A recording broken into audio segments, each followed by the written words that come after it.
Welcome to Ask the Professor. I am your professor and your coach, Professor Ben. So glad that you are here today joining us. And we've got an action-packed show. As always, we've got Ari, our producer extraordinaire. Ari, thank you for keeping us together and keeping us going in the right direction. And we've got a returning guest, Max Kent. So good to have you back on the show. Max, you are a top sales professional. I've seen you in action for years. I'm so good at what you do.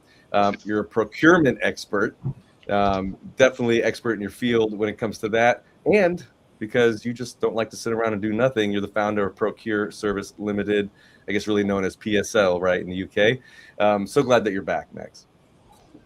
Thanks for having me back. Yeah, and apologies I couldn't make it last week. I know it was another show last week, but delighted to come back. It's always a pleasure. So, you know what, we did miss you greatly on the show last week, and we had comments that people basically they saw your picture on the thumbnail and they're like, I see Max's picture, I don't see Max. That's not a good combination. So we're glad that you're here and helping us stay on track here, Max. Apologies for that, but yes, here I am in the flesh. So yeah, live, normal service resumed. Oh my gosh, amen to that. So maybe we'll recap a little bit. So what we talked about last time, we're really working off of a question that came in from the audience that really we get all the time too. I know you hear it from your clients, we hear it from our clients, which is we have our portfolio. Yes, we've got to keep them here around. We don't want our portfolio to leave. And then on top of that, we've got to grow our portfolio. How do we do that with like a customer service perspective? How do we do that without being too salesy as we grow the spend from our existing clients? And it's such an important topic for so many reasons, mostly because that captured audience, right? Our clients, we want to take care of them. We want to bring them value. And it is easier and less expensive to grow the spend from that clientele than it is to go out and try to find new clients. There's a greater expense to finding new clients. So we've got to take care of our accounts. We've got to take care of our portfolio. So Max, we were talking about prioritizing our portfolio, right? Probably the first step, right? When it comes to portfolio management or account management, the first step is prioritize your portfolio. Know who you're working with. Maybe put the ones that are spending the most with you now, put those at the top. Let's make sure we take care of them, bring them value on a very regular basis. And then we have those that have the most opportunity for growth. The ones that maybe aren't spending that much with us now, but they should be, or at least they could be. What do we need to do? What kind of services, what kind of problems can we solve for them so that we can increase their spend with us? And then of course, there's the complexity. Right, those that are great clients, we're happy to have them. Maybe they're not the largest, maybe there's not that much opportunity for growth, yet in order to keep them, there's some complexity to maybe it's their industry or the relationship. And we want to make sure we stay ahead of that curve with those clients so they do stick around for a long time. And because of the complexity, we need more lines of communication with them. So the audience, of course, Max, is dying to hear what are some of the things that you've done in your life and in your career to keep your portfolio around and hopefully grow it? Okay, it's a great question. And yeah, I remember from our last session, we were talking about going into some of the sort of reasons around the art of account management. This is kind of an art of the account management piece here as well. And what this takes us into is a bit more strategic account management, I would say. We've got that split between hunting and farming, as we call it in the UK, and I think that's probably a global term as well, between new business and existing business. So I think everyone hopefully is familiar with those kind of terms. As an aside, I would suggest, and it's certainly something I did in my career, if you have only done one role, find a job role in the other side of it, do both. I was always told in my career, you can't be an account manager if you're a new business. You can't be a new business person if you're already in account management. Not true. I did both. And I think you learn both sides of the process that way. So be a hunter and a farmer, learn both sides, and you'll really understand this part in depth. So customer segmentation is how I would refer to this. When you're working in a more of a sales director role, if you're a higher level, you'll certainly come into a business and see the whole of the customer base. There'll be a level of account management that's going on That might be you, that might be the role you're in, you might be managing this account yourself. If that's what we're talking about here, you still need to run that customer segmentation process on your own base. If you're working at a high level and across the whole base of a whole company and they haven't done customer segmentation, I think it's critical, because they're and how we've done it before is just ranking a simple ABC on customers. But what we're talking about here is which customers earn the most revenue, which customers are the most profitable, which customers cost you the most time, because the turnover of a customer, as we know, is not necessarily how profitable they are, because every time you pick up the phone to them, every time you answer a query for them, every time you take time to do something for that customer that's not going to directly result in a new sale, it's costing the business money, it's costing you time. So how many times are they making you pick up the phone? And we've all had to deal with those customers where they like to phone you every single day. Every time something happens, they're on the phone to you, and they love speaking to their account manager. They don't want to speak to customer services. They want to speak directly to their one person. You're their main point of contact. So you take all of that flack. And when you actually look at the numbers, there's customers that you've got that are far more profitable, spending a lot more money with you, and they never call. They're perfectly happy. They're the ones, they're your A customers. They're the ones you want to rank as A, because they're the most profitable, spending the most money with you and costing you the least time. Your C grade customers may well be spending a lot of money with you, but that profit is all eroded by the amount of time you're spending dealing with all of their problems. So in that situation, when you've ranked and segmented your customer base, whether it's your own base or the whole company, those ones that are at C grade, I would seriously look at and go, are they worth keeping within the company? And every time I have that conversation with everyone, they go, what, you can't just get rid of customers? And go, well, no, we can, because if they're not making any money, what is the point of dealing with them? Let them go somewhere else, or do something to make them profitable. Put their prices up. Do something that's going to change that relationship, and they may just walk at that stage. If that's the case, no love lost, because they're not making you any money anyway. If they say, well, fine, we actually love working with you and we're happy to take that increase, then they'll be profitable, and it makes your time spending with them that much more worthwhile. So I would say, kind of in a nutshell, that's how I've dealt with it, and it's got to be linked to that sort of turnover is vanity, profit is sanity kind of old analogy, really, because it's so true in this setting. So yeah, that's my first point on it. Max, some great, I mean, just really important points here. Again, for the audience, this is crucial to take notes on this, and just as important, if not more important, take action on this. Looking at the bottom section of your portfolio, the customers that might actually be costing you money to service them, whether it's a service that you're providing them or there's just a customer service side, are they costing you money? There's no sense in keeping them around if they're actually taking money away from your bottom line, right? It does feel good to have them around. It's great to say that, ooh, we have this many more customers than we don't. They're costing us money. And this is a conversation that we've had so many times with new founders that are growing their business, and they really are excited about seeing their portfolio numbers increase. And they're realizing, why isn't my money increasing, right? I'm doing all this work. I'm working 12 hours a day, and we're not actually making any money. And sometimes they feel like, to your point, Max, they feel like, oh, well, let's just get rid of them, right? Don't just get rid of them. You worked hard to get them there. It's okay to raise the prices. You're providing them a service. Yeah, that's valuable. Yeah, it's exactly that. And I've having seen this, well, in that startup situation, that's probably one of the worst case scenarios of this, where I've come in once a startup business has built its customer base to a point. You come in as the sales team that they then hired in, and you end up having to unpick a load of deals that the founders and the initial people starting the business have brought on, because they're just winning stuff to keep the lights on and start the business. And then you go into those deals as a professional, and they kind of like, well, no, we always used to get deals. We always used to be able to phone direct for a price. We always used to do this, that, and the other. Why can't we have that anymore?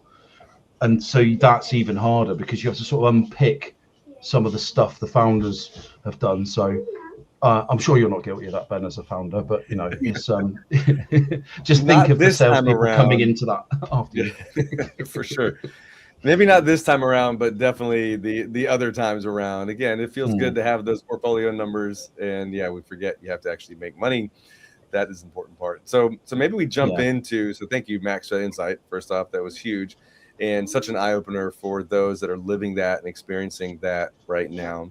So let's talk about how we do that.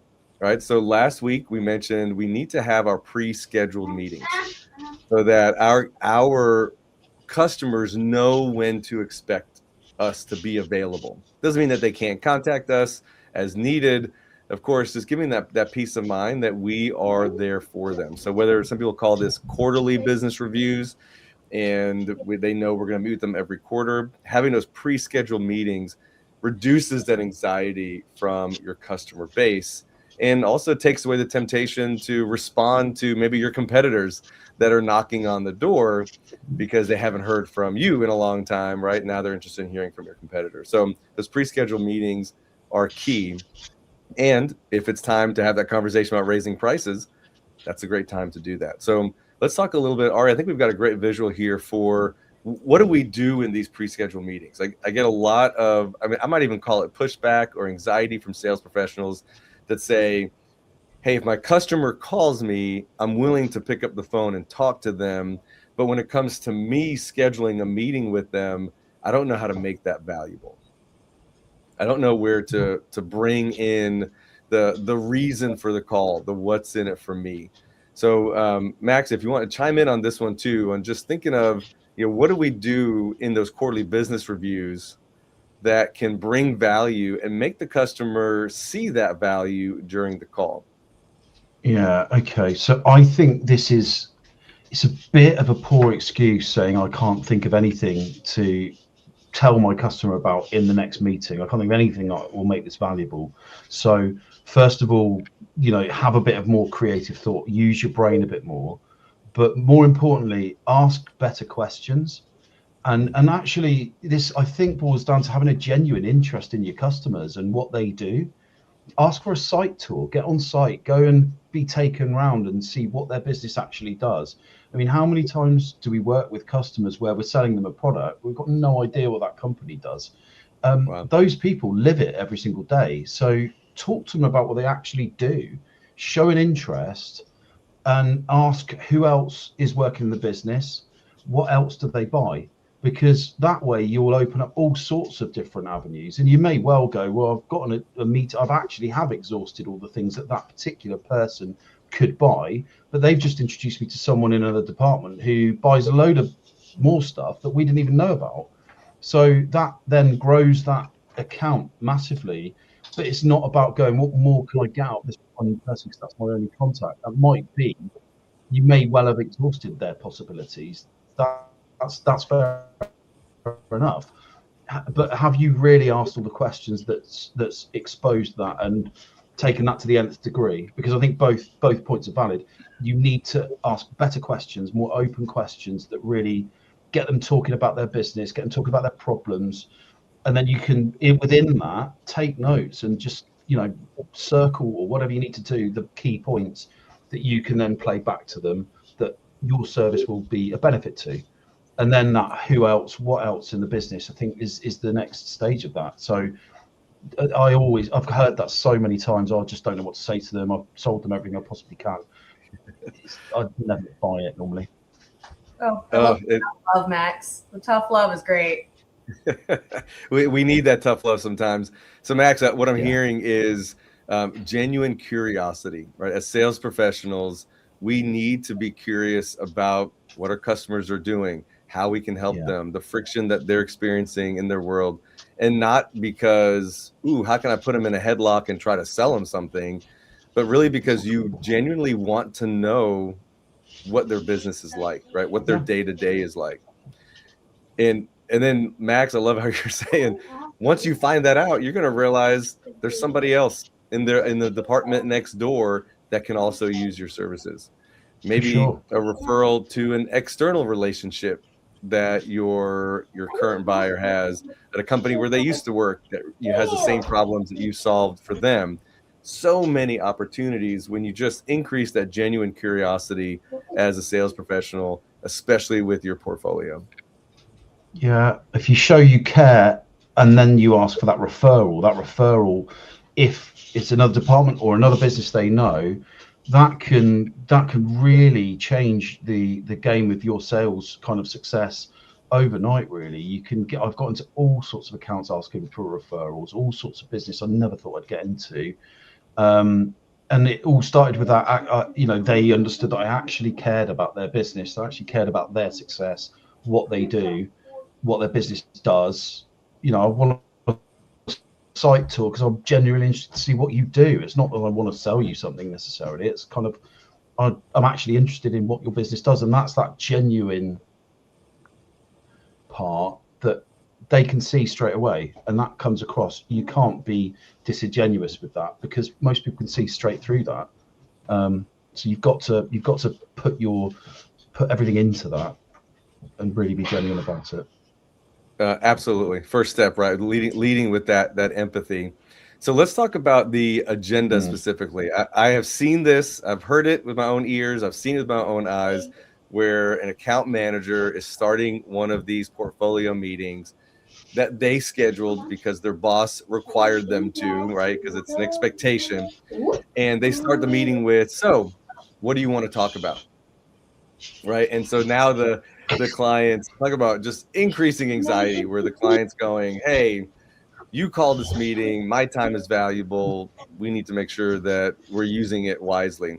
So for the first thing we recommend in that agenda is to start off with any open items that you have for that client, whether it was specific conversations or challenges or issues or complaints that they had from in between the two meetings that you've had with them or at some point in your relationship with them. Let's make sure those are taken care of.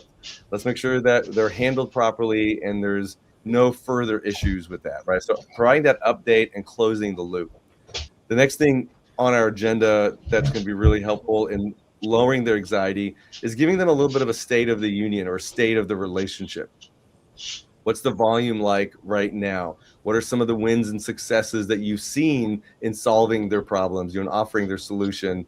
That way, you're actually getting a chance to show them how great you've been as a partner, because they may not know that, right? Maybe it's the front lines that really appreciates the value your company brings, but the higher ups don't get to see the day-to-day. So bringing that data so that they are aware of how great the relationship is, how impactful it is to their business, so that we're now on a easy to work with playing field, right? They see the value in that. Then at that part there, now it's starting to bring some industry insights.